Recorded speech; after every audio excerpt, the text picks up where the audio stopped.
ముఖ్యమంత్రి అన్న సోయి లేదు. తెల్లారి లేస్తే కేసీఆర్ గారిని తిట్టడం, మా పార్టీ నాయకులను తిట్టడం, పనికిమాలిన బూతులు మాట్లాడడం, పనికిమాలిన పని చేయడం తప్ప. అందుకే అంటున్నా నేను, అదృష్టం అందలం ఎక్కించినా బుద్ధి మాత్రం బురద బుద్ధే రేవంత్ రెడ్డిది. అందుకే ఈ దిక్కుమాలిన పనులు చేస్తా ఉన్నాడు. 2 సంవత్సరాల నుంచి సాగదీస్తున్నాడు ఫోన్ ట్యాపింగ్.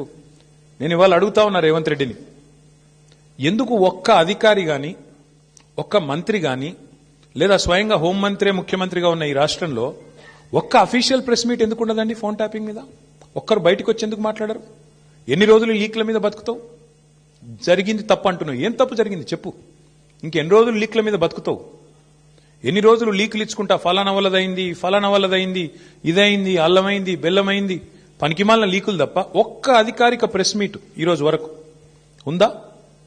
సిట్టు గాని, ఇంకోటి గాని, లేదా మంత్రులు గాని, ముఖ్యమంత్రి గాని ఒక్క మాట అధికారికంగా చెప్పిన పాపన వినరా? ఏంది ఫోన్ ట్యాపింగ్?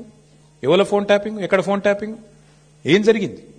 రాజకీయ వేధింపులకు ఇంకా విచిత్రం ఏంటంటే,